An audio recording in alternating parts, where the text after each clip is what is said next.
Everybody, today is Tuesday, August the 3rd, 2021. This is video 57B, and I hope everybody's doing okay. Excuse the way I look. I'm just getting in from Project Linus today, and it's cool here, relatively speaking, but it's still, I don't know, I guess because I'm running around, I'm kind of hot. So I did want to clarify something that I said yesterday. Watching my video back, it's like, okay, that made it sound like yesterday was the anniversary of my dad's death. It's actually tomorrow, the anniversary, I think. I need to, I don't know, it's getting muddled in my mind because we didn't find, my brother didn't find him until he'd already been dead a while. And so, they think he died the day before they found him. I mean, his hair is a mess. So anyway, this week is the anniversary of his death. So I just wanted to clarify that. Not that it matters one way or another, but I don't know. I guess I'm too much of a perfectionist, I want to make sure everything's right. So anyway,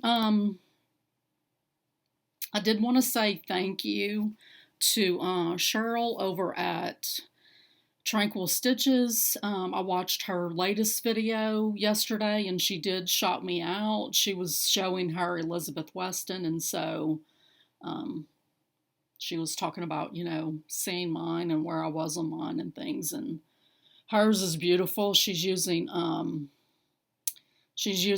the silks, the call for silks, and oh gosh, I wish I could have afforded, to do the silks.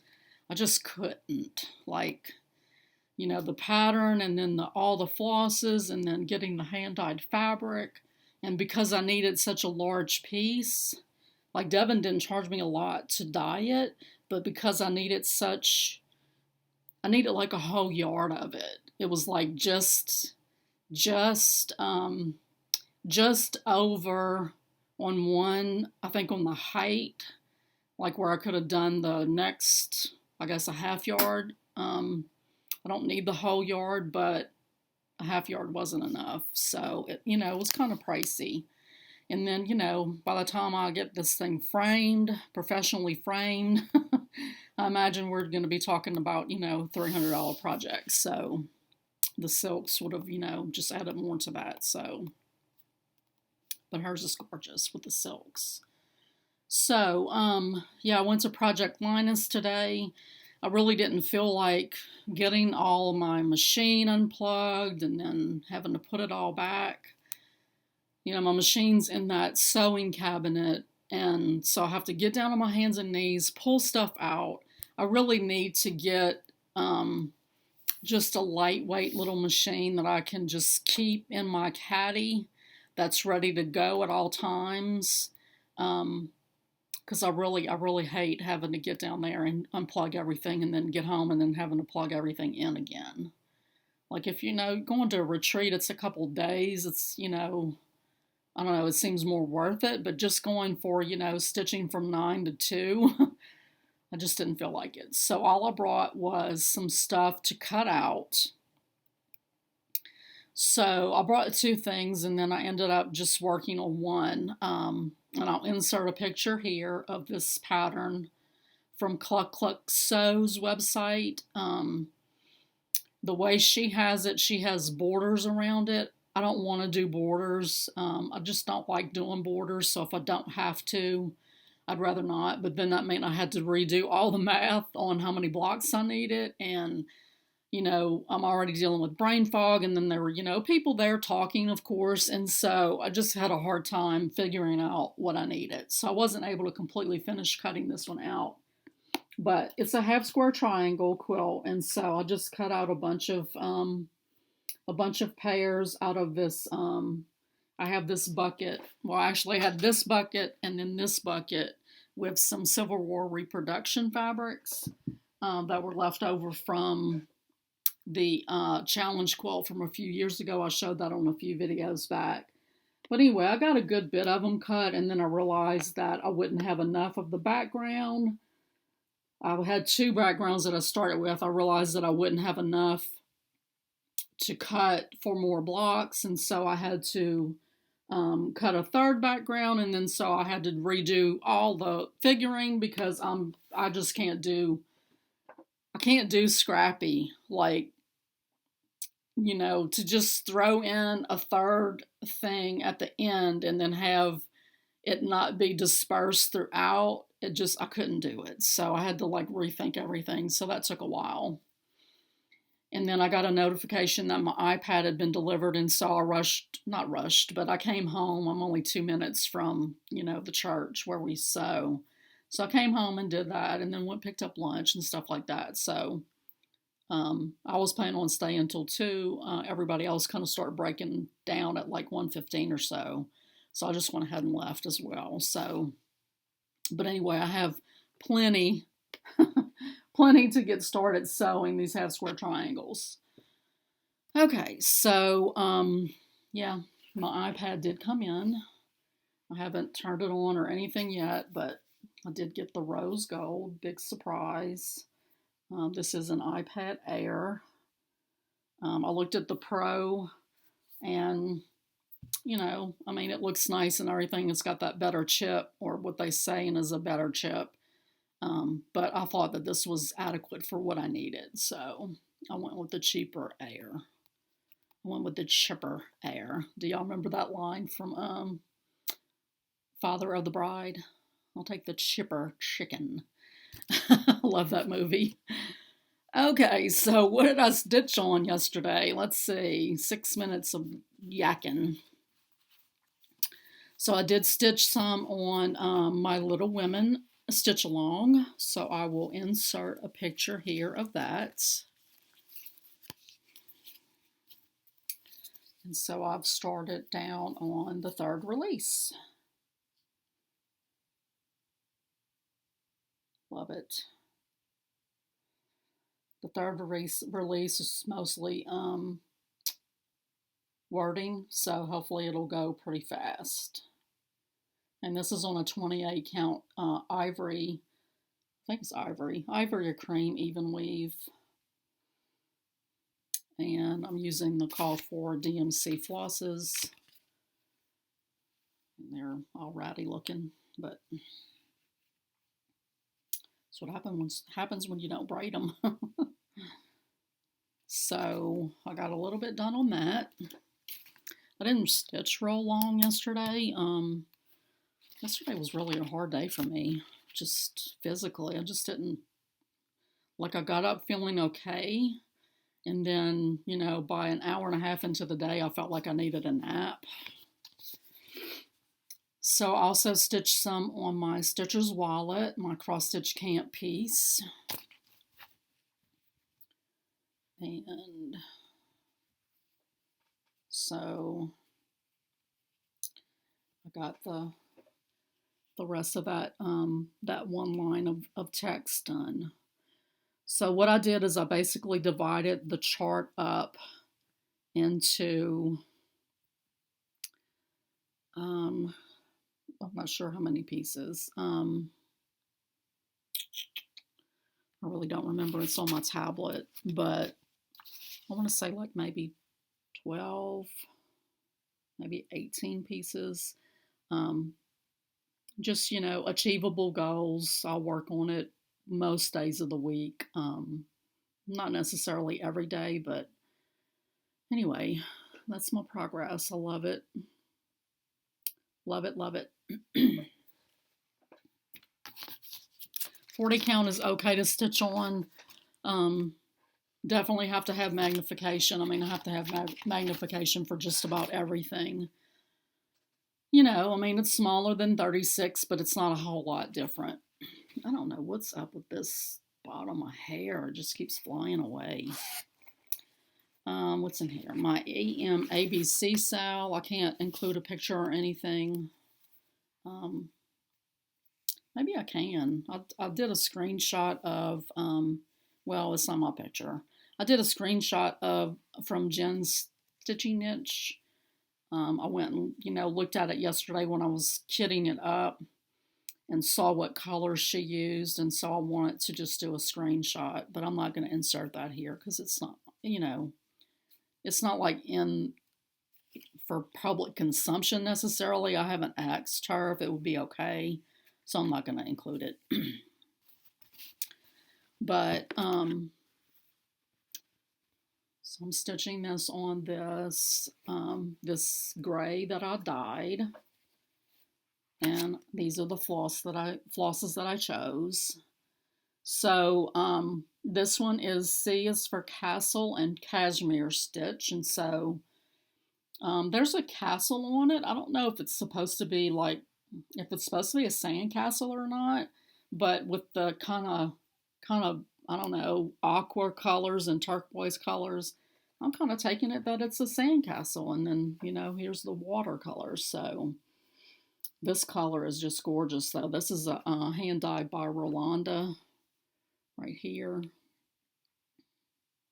and it's just beautiful. Beautiful, beautiful, beautiful variegation in it. I don't know if it's really picking up on camera as well as it looks in person, but it's gorgeous. So, yeah, same thing here. I just divided the chart up into 14 pieces. And so I know what I need to get done every day. I did realize, you know, I said that I was going to go back and include the names of the stitches. So I realized that the free version that's on Rainbow Gallery, it doesn't have the letters for the stitches charted. So I'll either have to figure out doing them in back stitch or find an alphabet that I can do one over one, or just leave them off. I don't know. But anyway, that's what I got done on that. And then for my Merry Monday, I did get finished with my number 6 from Shabby Advent Calendar from Chiori Ubata Chiori. And I was working on number 6 right here, the Santa. And let's see, where is he at? And so I got him done. So his bag is supposed to be a brown. And, you know, this fabric is sort of natural. It's called Natural Star, I think is the name of it. It's like an opalescent 18 count Aida that I got from Hobby Lobby. So browns kind of don't really stand out on it. I mean, I did his face in kind of a cream color, you know, but it's surrounded by stuff. So, you know, for the bag, I decided to do a purple. So let's see, let me put something behind him. So I got him done. So I will start on, did I get him done? Yes, I was making sure he didn't have boots or anything. He doesn't. So I will start next Monday. I'll start on number 7 and then see how long it takes me to finish that. And like I said a few videos ago, I was hoping to get those finished in, you know, less Mondays that are in the month, but if I don't, I'll just keep working on them until they're done, because I really want to display those this year. What's in this bag? Okay, so this bag is my magazine monthly challenge pieces for this month. I didn't actually stitch on anything yesterday. All I did was kit up Swoop and Soar, and I'll insert a picture here. And so this is the theme piece for the the August challenge is birds. And so I pulled threads and got everything sort of marked. So the ones that were just on in my stash, in my DMC stash, I just pulled them out. I really didn't feel like making extra thread cards or making you know, or even using like one of these. It called for a lot of threads, and so I really wanted them to be on tags. So The ones that were in my stash, I just pulled them out, pulled the cards out. I printed out the thread legend and then cut it apart, and then I just washi taped it down onto the cards that my DMC's on. And then in my X-Stitch app, I will mark down, 601, which is what this color, that is in this pattern. So if I need it for anything else, I can then go and pull it.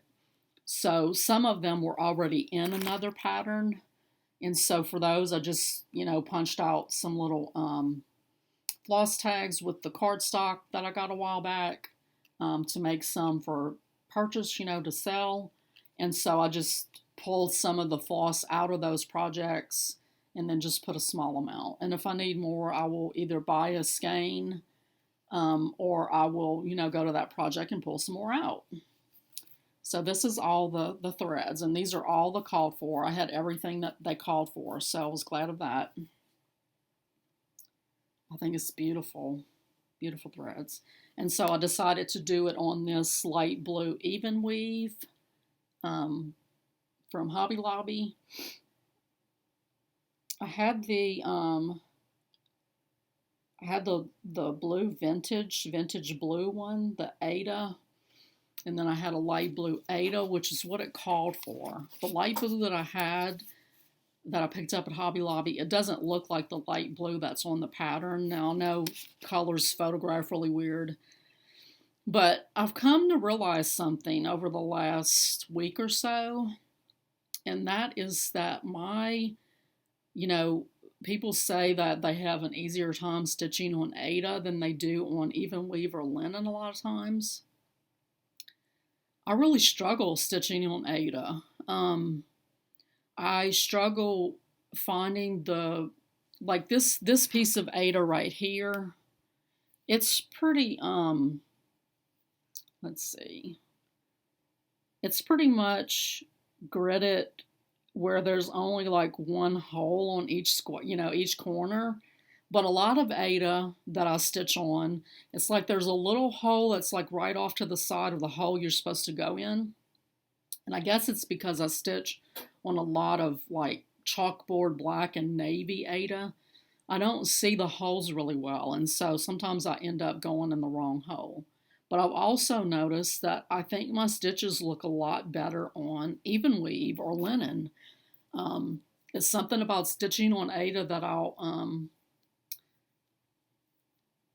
and I'm not very, very particular, but if I'm stitching on something that my stitches come out better, that's what I'm going to choose to stitch on if I can. So I think I'm going to kind of move away from stitching on Aida simply because, my stitches look better on other fabrics. Like when I'm stitching on Aida, I will, like when I'm coming up from the bottom, I'll sort of catch a thread that's already in that hole and sort of separate it out. And I just don't have time or patience to sit there and, meticulously make sure that my stitches are looking, the best that they can. If I can stitch on something else and go the same speed that, I can go on Aida and have my stitches look better, then I'm going to do that. So, I have a bunch of Aida in my stash, and, it's not saying that I'll never stitch on Aida again. But, for things that I've not already planned to stitch on Aida or don't know, future patterns, I will be stitching those on evenweave or linen. So that is all that I have for you guys today. I think so. I haven't done anything else on the My Tie quilt. That's sort of why I've been filming in different places, because just looking at the same thing. I did stitch all 4 rows together. Now I need to cut a little thin border to go around it. I haven't done anything on my Christmas quilt. I really haven't done a lot of quilting at all lately. And yeah, I think it's because I just hurt too bad when I sit at my machine for any length of time. And then my grandson, when he's here with his PlayStation, he hooks it up to my smart TV, which is right over my sewing machine, so I can't get to it, so I wasn't able to sew this weekend. So, yeah. Anyway, I will quit rambling. This is a 20-minute video for not a lot of stitching to show. I didn't stitch on Elizabeth Weston yesterday. I don't know. Like I said, I got started stitching later than normal because my husband wanted to cut grass when he got home, so it pushed supper back. And then I was just sort of dragging all day long, and so I had, stuff that I needed to catch up on while I was cooking supper or while waiting on him, house chores wise. So anyway, hopefully I'll stitch a little bit more today, and I will do a video tomorrow. Bye.